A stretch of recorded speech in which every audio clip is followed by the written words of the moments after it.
basically he brings up 2 or 3 important points. Fred's saying, look, on earth it's very, very common to believe that you're going to meet up with your family when you're in heaven. It is. And Mahaneen says, well, that's not even logically possible. No. Because once the couple marry, who's their family then? And if they have children, who's their, and if those children marry, who ends up being the family you're reunited with? Exactly. Which is a very valid Are you reunited point. with a whole hundred of thousands of them from 10 generations past, or whatever, who you're reunited with? Exactly. And, you know, great Aunt Dorothy, do you know? Who you never met. Who you never met. Are you that interested in meeting her? Yeah. And he basically says that there's another thing that brings people together, and that's actually common affection, common interest, a common desire. Yes. And that's better. Yes. And actually... that actually works on Earth too, by the way.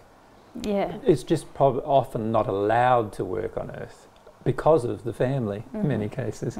It's like many times if you went and engaged a life with somebody else, you know, who your family disapproves of, you often get ridiculed and rubbished and even excommunicated by your family when you do that, right? And this is something that normally happens on Earth. And yet it doesn't have to happen. If the family on Earth was more allowing of all these relationships developing, oftentimes by the time a child's 20, they might not see their children very frequently because their children are off, a parent I'm talking about now, on Earth, may not see their children very frequently because the child's off doing this thing with this friends and doing that thing with that, and really connecting to their soul and engaging all the things they love, and that's different to the things that the parents love. Yeah, yeah. And that's... But, of course, that doesn't happen on Earth. Why?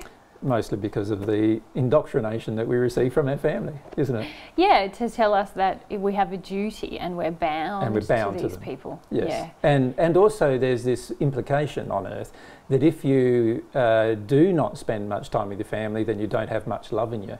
And that's not true at all. In the spirit world, there's plenty of people with huge amounts of love in them. In fact, they're at one with God, so they've got large amounts of love, and they've never spent any time with their family for the last 2,000 years. Yeah, yeah. Do you know what I mean? So, so the reality is spending time with your family isn't a judge of love. All it is an indication that you're either drawn to them, if it's a pure decision, or you feel forced to be with them. It's one of those two things. Yeah, yeah. And if we feel truly drawn to them, we won't feel a feeling of obligation towards our family. Yeah. If we felt truly drawn to them, we'd just want to spend some time with them without feeling obliged to spend some time with them. Yeah. Just like we do with anybody else. Because from God's perspective, we are all family anyway.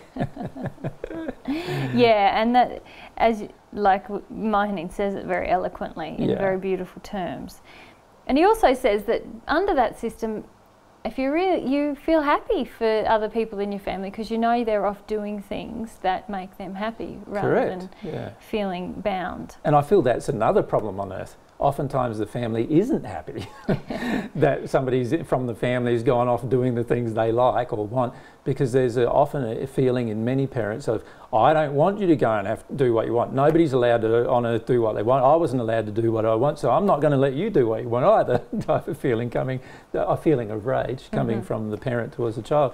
And so that's many times they are the direct impediment to the child doing what they want. Yeah. That's not the case in the spirit world. Nobody impedes a person's pure desire to do the things that they love to do. Yeah, yeah. Which is welcome news, I think, for many probably on Earth. Yeah, absolutely. Okay. And then Mahaneen builds on this theme, and he says, every individual soul born into our life has become, by its life on Earth, self-conditioned. And God has provided for it, having respect to 2 facts only. And these 2 things is what I was think there's some worthy discussion involved in these 2 things. First, the law which ever works to secure holiness. And the next, the means to attain that condition under the most favourable circumstances to the individual. Yes. So really he's saying there's law, and you and I know it's not one law, it's it's a group of laws. laws. Yeah. The law of love, you could call it. The law of love. And like we say here, it's like a collective now. The law. Yeah. It's the law of the land. Yes. This law, that's this law of love that governs the spirit world. Yeah, it's the law of the land in the spirit world. Which is designed to bring everyone towards holiness, which is really... Yeah, or to state it more probably purely, it's designed to bring everyone into a higher condition of love, which is what the desire to be more holy really is. Yes. To come into a higher condition of love. So the law for everyone is designed to bring them into a higher condition of love. Mm-hmm. So that's number one. Yes, and that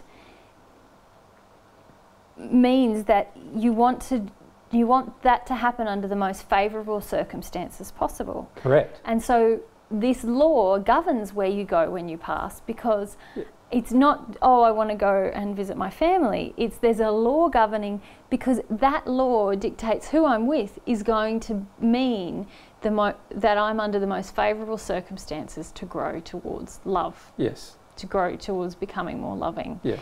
Of course, that's assuming that I accept the allocation of my space in the spirit world, and many don't, and that's why they're earthbound for a period of time beforehand. Yes. Yeah, because sometimes when we have strayed far from love on earth, the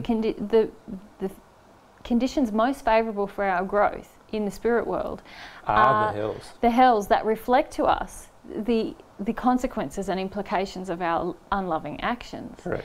And so a lot of people don't want to face that, and they go, oh, I'm going back to earth. Exactly. But even the hells are the most favourable location for a person in that condition. It's like if you put the person in the hells into the second sphere or third sphere, they'd create havoc. And this is the reason why God created this kind of system. So these people are placed exactly in the position, they're attracted and drawn exactly to the position that's going to have the most positive benefit to help them learn about love. Yeah.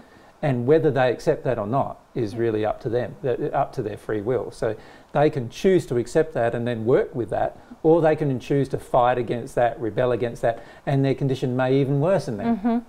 Until they get to a stage where the pain is so great, they stop and they go, oh, now I better learn about love. At some point, we're all going to have to go, now I better learn about love at some point. Yeah. And so for some, that point is like, unfortunately, terrible. You know, they have to get to such a sad, terrible condition before they desire to do that. And for others, they want to do that while on earth, and so they start growing in love while on earth. And in fact, all the laws reflecting around earth are all designed to help you do that as well. Unlike what most people think. Yeah, exactly. They're all designed the same way. Yeah, I that's one of the most beautiful things that I see in God's design, is that there's always laws acting upon us to bring us towards love. Like how loving is a parent who's designed absolutely everything in your environment to draw you closer to love, and to love of yourself, love of others, love of even God herself. Yeah. And the reality also is, if it's not easy for us to love, then it's because we're using a lot of resistance to love. Yeah. Because the reality is all of God's laws support us being loving. So if we're finding it hard to be loving, then it's because we're in a lot of resistance to love.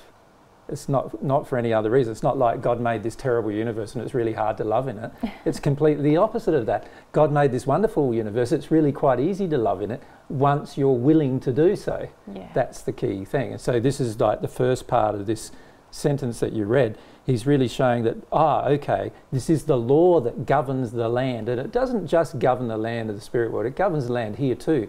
But unfortunately, most people on earth ignore that law and substitute for it the law of this land, which is often very selfish and also often very destructive. Or they substitute, and most people do this, they substitute their own law, which is, I want to do whatever I want anytime, thank you very much, and I'll work out any excuse for doing it. And unfortunately, because of that, they have no idea that this law is still governing their soul, still affecting their condition, and as a result, it's going to rapidly determine, once they arrive in the spirit world, where they should exist. Yes. Yeah. Yeah. And then I suppose there's that second aspect, isn't it, that he mentions there, the means to obtain that condition under the most favourable circumstances. And so that's the second aspect of it. So there's this law based on your soul, but then there's also the provision of the means.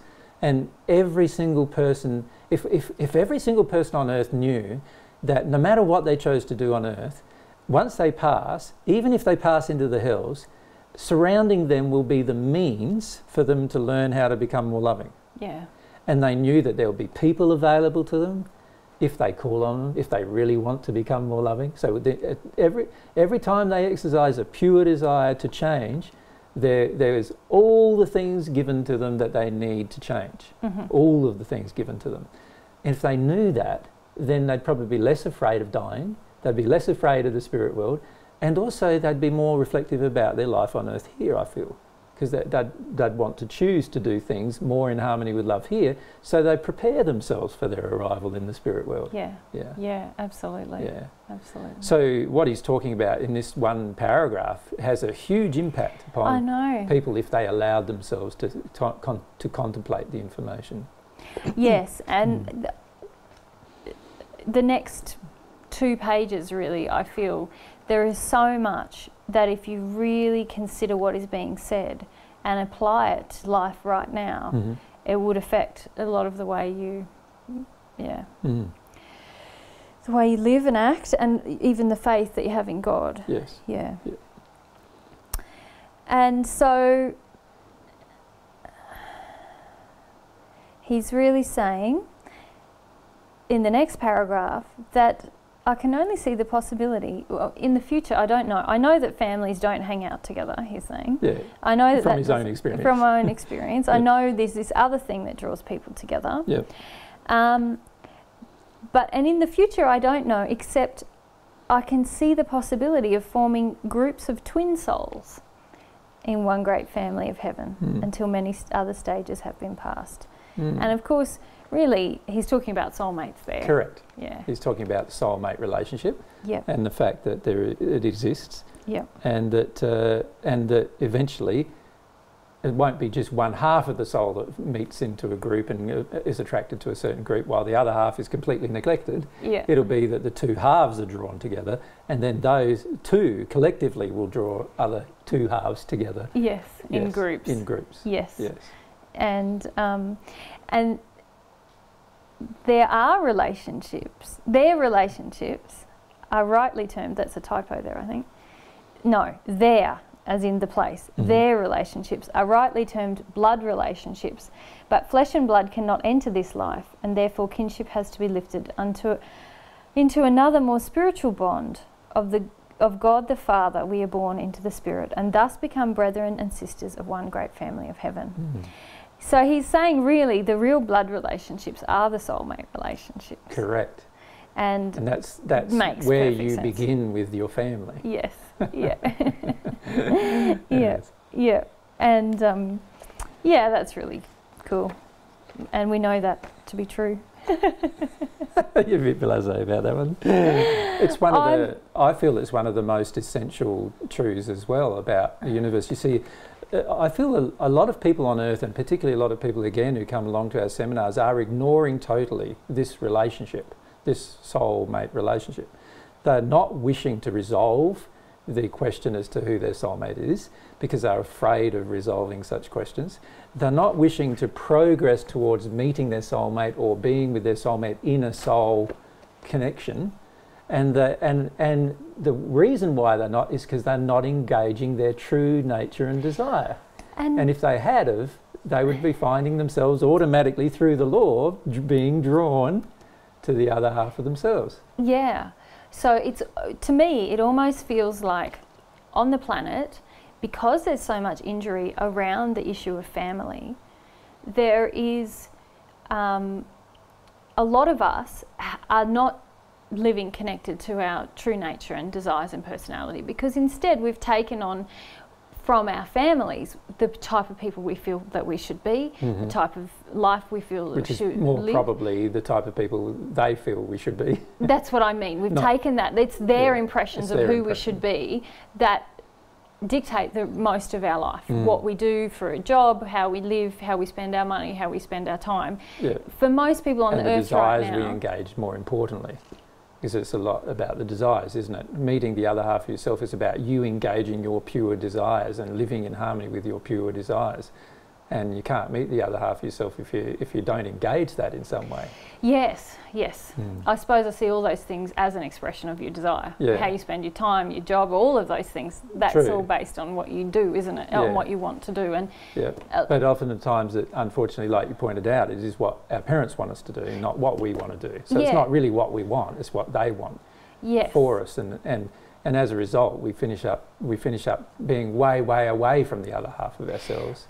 Yeah, I suppose that's what I wanted to say, is that it seems like we live as products of a family unit rather than or of a set of family injuries about the type of person we should be. We take that on and then we don't, unless we challenge that, we don't end up operating under the laws that, like these laws that operate in the spirit world, have the potential to operate upon us here on earth, don't they? Well, they do operate here. But like we fight them, don't we? We fight them. That's what we do. We're fighting against them. We're actually, and that's what makes our life more difficult, of course, because we're fighting against them. It's not, like I said earlier, if we were naturally doing what the law stated, things would be a lot smoother in our lives, actually, because all of the laws are there to make our lives more smooth if we love.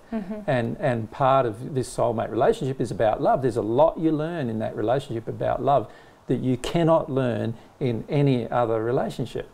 And so when you're avoiding that relationship, what you're really doing is you're shutting down a large portion of these laws. You're working against them. And while you're working against them, you're going to experience the pain of working against them, of course, which means that most of your relationships will be difficult and hard to engage. And when you meet your soulmate, because you're avoiding all of the laws, even that relationship's going to be difficult to engage until you start engaging the law.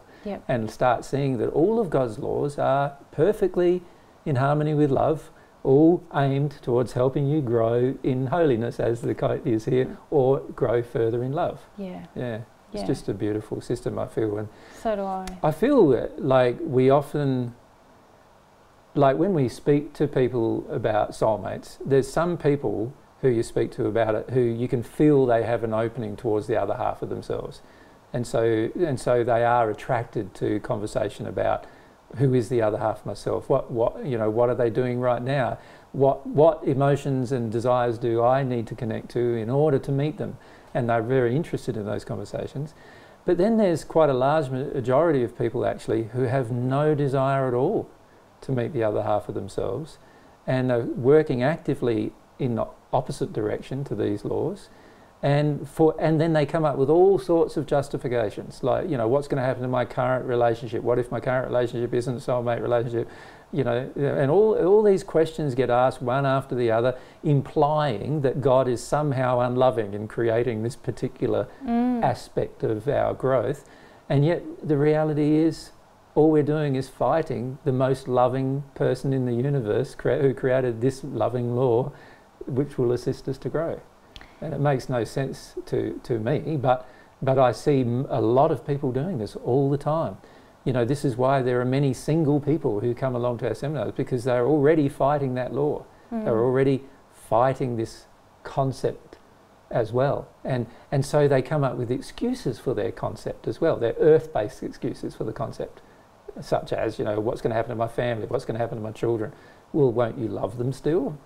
Won't you love whoever you're with right now still? If the person who you're with right now is not your soulmate and you meet your soulmate, won't you have a loving way of dealing with that information?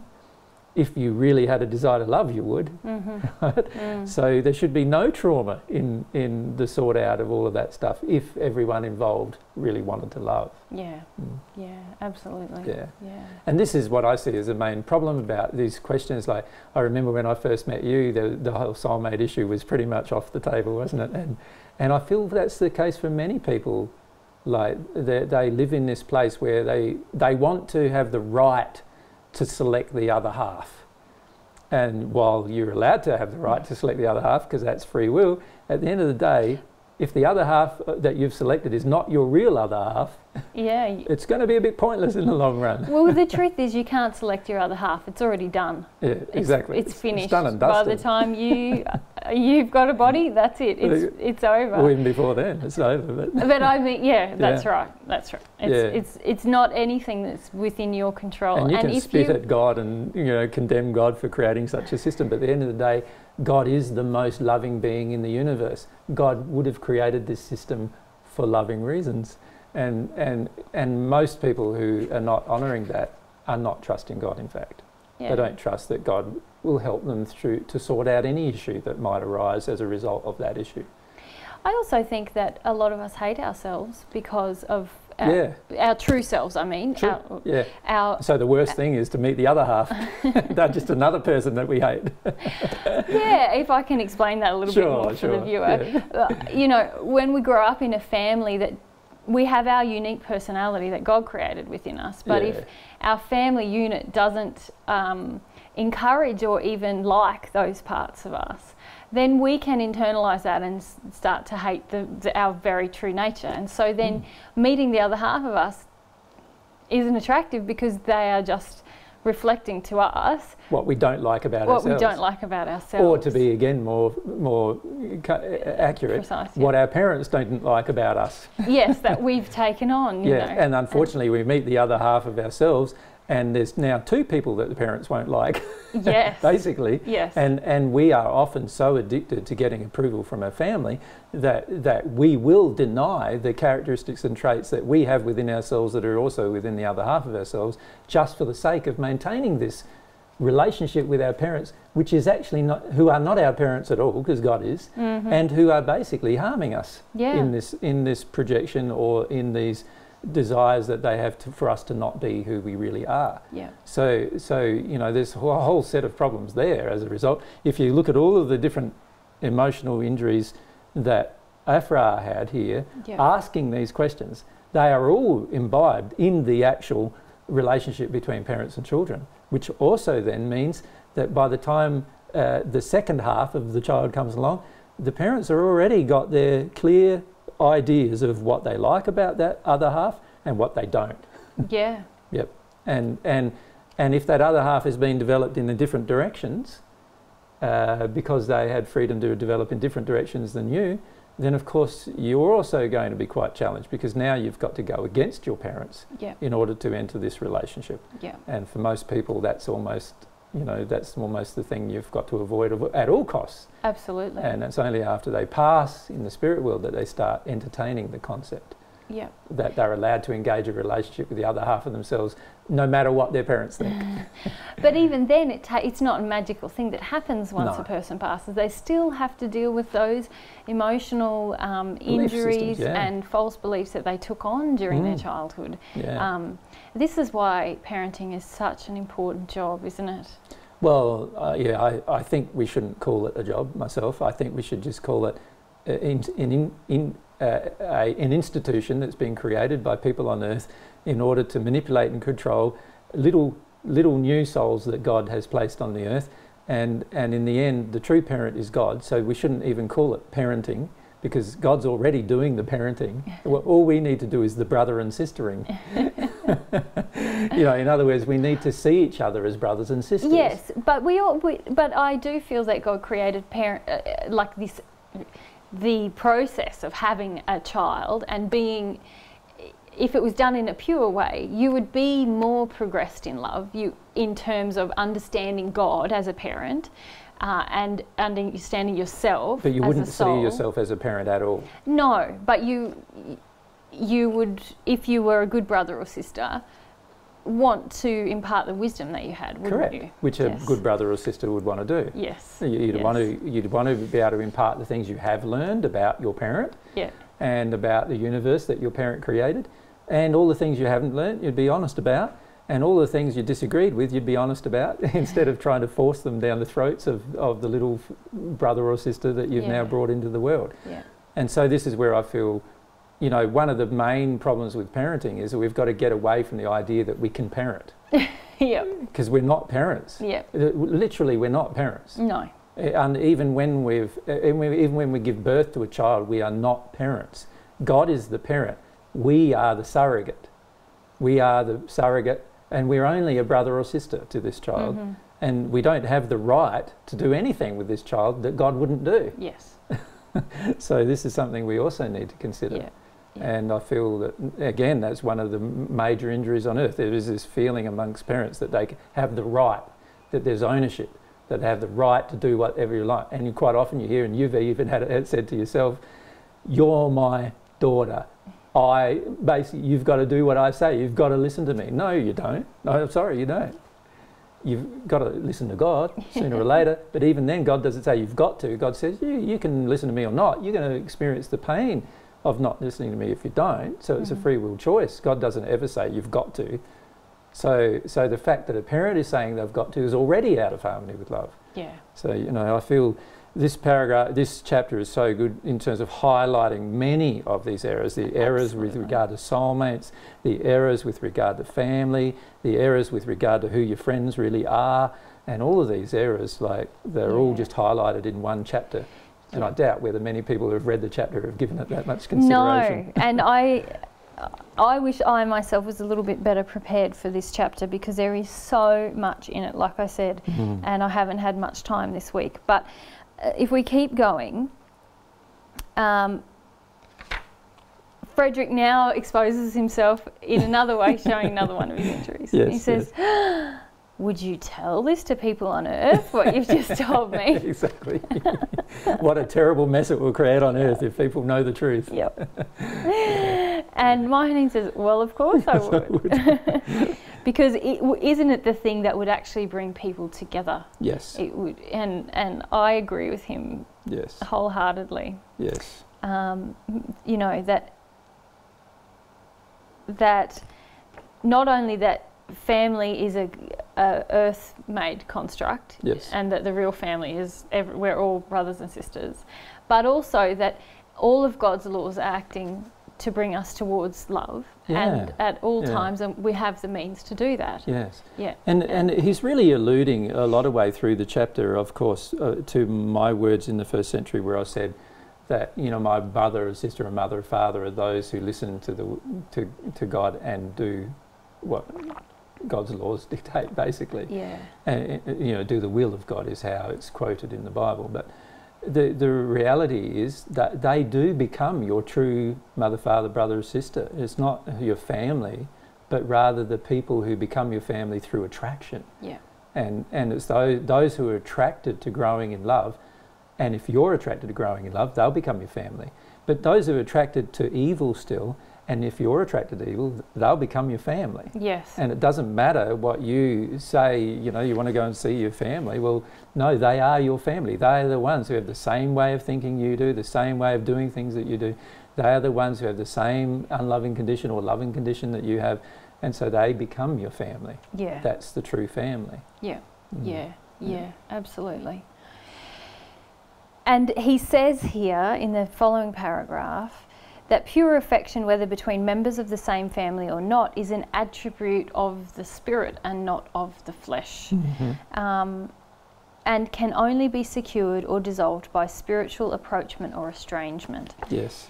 And that is pretty profound in terms of the fact that most of us think that even outwardly displays of affection and family, going to family gatherings and doing the right thing and getting mum the Mother's Day gift and all of these things, that equates to affection. And Mahoney's saying it's not. No. It's a spiritual thing. Yeah. And it is affection, really, he's saying it's based in, if we term spirituality as growth in love. Yes. It's about something that originates in your heart. And whether you have it for your family member or for someone else, that's the thing that binds people together here. Yes. Yeah. And that surely is something that everyone could see logically, because it makes no... if you think about the average person on earth, they go along to a family do, as we call them here in Australia. Well, I don't know what they call them overseas, a family function or a family gathering. And most of the people going along don't really want to be there. Do you know what I mean? And there's usually fights and arguments, and all of the unhealed stuff that's happened all the way through the life of that family gets usually brought up during the period, or ignored completely. Yeah. So everyone's just detune and have a beer or something like that. And nobody's really connecting with each other, love. They might have brought gifts even, but there's no real love connection in that place. So what's the point in having them? There's no point in having them unless there is a love connection. And you don't have them just because mummy wants one, or dad wants one, or brother and sister need one or something. You do it because love draws you to do it. And so in the spirit world, of course, that's exactly what happens. There, you know, so there's far less parties with family in the spirit world than there is parties with family here on earth as a result, because the parties in the spirit world all happen amongst the people who are all drawn to the same location for at the same time for a similar purpose. Yeah. And it's got nothing to do whether your family are there or not. Yeah. Yeah. And, you know, the other thing that he keeps saying is that that's a good thing. It's a great thing. It's a great thing. Yeah. Yeah. So I suppose then Frederick's displaying kind of throughout the rest of this chapter, he's concerned that if you tell people that there's not eternal damnation, or it's not all as soon as you pass, that there's still possibilities for you to grow in love and to be closer to God and stuff. He's worried about that, like, what's that going to mean? I was wondering, before we go to that though, where we just talk about this, the whole concept of... Oh, the last repentant soul? Well, no, the concept of the fact that, like, this child who has now who is in the process of passing. Yep. He can see his parents if he wants to see his parents. Yes. But it is highly unlikely he will even want to see his parents. Yep. When there is no love bond that would draw him to his parents. So even though he can see them if he wants to, it is highly unlikely that he even wants to. Yeah. Because the love, the only thing that would draw him to seeing the parents is the love that would be in the parents for him. And it's pretty obvious that the parents probably didn't have love for him to be going to somewhere else other than his parents. Yes. Otherwise he possibly would be going to his parents to learn and so forth. So it's quite obvious that even the question, is it possible he will never see his parents again, is again another demonstration of another injury of Fred's. Like, what, if we don't give him to the parents now, does that mean he'll never see his parents? Well, of course not. Of course it doesn't mean that at all. Yep. It means that while there's no bond of common desire or love, that he'll probably not want to see his parents, but he has the freedom to see his parents whenever he wants, as long as his parents are in a darker condition than he is. He can go to them any time, and if they were in a brighter condition than he was, then they'd probably likely be with him already. So of course he may see them at some point in the future. The question becomes, would he really want to? And if most people on earth were honest about their family, they would have to ask themselves the question, do I really want to see them? and you know, if most people were frank with themselves and honest with themselves about their true feelings towards their family, they'd probably go, maybe I don't really want to see them, at least while they're like they are.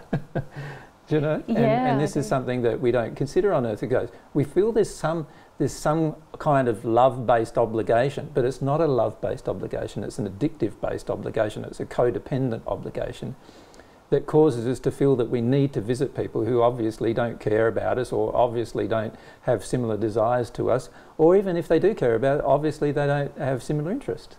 Like, why would you want to see such people? Like, I don't see any problem with not seeing such people. You see the people who you want to have, who you have interest with. So I agree. Again, I feel like I lived so much in my life in an effort to please those people around me. I lived so far detuned from my desires. You know, I had to be searingly honest with myself about how I really felt in those situations, because I think I felt like that was the only way I was going to get any approval or love, was to emulate the desires of those people I grew up with, when in fact a lot of them were not my own at all. So it does take development, doesn't it, in yourself and in fostering and also your own development of your own will to a large degree, doesn't it? Because you have to honour the fact that I'm not really drawn there. Like I remember, I know you've said to me that often you'd go home and you'd get asthma straight away, and when you were away from home there was no asthma. And there's an indication that obviously there's a feeling of oppression at home that's not there when you're away. And so when you're honest with yourself, you go, okay, I go home, I get asthma. I'm away, I don't get asthma. There's got to be some reason why I get an asthma here, right? There's some kind of physical response to the environment. So it's got to be related to the depression that I feel when I go home. And why do I feel so suppressed when I go home? Because I am suppressed when I go home. And do I want this anymore? And this is where most people don't use their will. What they do is they think that not going home, for whatever reason, means they don't love the family anymore. It doesn't mean that at all. It just means that you no longer want to put up with the fact that you're not loved anymore. That that you don't want to put up with the control and the manipulation anymore. That's all. And when the control and manipulation stops, I'm sure you'd be reattracted to them, because they're people from your past, and you'd want to catch up with them again. And this is where I see, a lot of people are in that boat on earth, but they completely deny that feeling that they have. Yeah, that's what I was referring to, just even having the feeling, even though it existed within me, most certainly, but me having the feeling was so scary. And you felt guilty, I felt you selfish, weren't loving, guilty. You're selfish. But they are all emotions that the parent created in order for you to have to spend time with them in the first place. And that's the irony of this, is that quite frequently the very emotions we're feeling weren't even created by ourselves in the beginning, they were created by the parent. So I find family relationships have got to make severe changes on earth in order for there to be any happiness here on earth. And that's pretty self-evident, I think, because the majority of people's hardships, problems and feelings are all revolving around how they were treated generally as children through their family. All right. So really, in answer to the question that you just raised earlier about whether Limpy Jack was going to see his family again, Mahaneen answers that in very eloquent terms. And he says actually that he has a vision for the future where all families will be reunited, because everyone will have come to want God and to want God's way. And to also want love. And to want love. And to repent and to want to love. And so he sees heaven complete. This beautiful concept that where every soul will be drawn together, and in that way, all families will come together naturally. Naturally so, because the more you're drawn to God, it's like you're drawn closer to each other as you're drawn to God. There is the common concept amongst some people who think about free will, and they think that because we have free will, that people are not going to be drawn together. I know there's many people who are interested in the Paget messages and who read them, and I've often had a look at their forums, in the past, and seen that they've talked about how it seems that we can't cooperate with each other. It's because we all have so individual personalities. No, it's not. It's because you don't love. It's because you haven't learnt how to love, and you haven't received God's love, even though you're claiming to. Because the reality is, when you receive God's love and when it touches your soul, you're drawn together with other people who are in the same condition. You're not repelled by them, you don't push each other away, and you cooperate easily in that state. It's really easy to cooperate with people who have the same condition of love as you.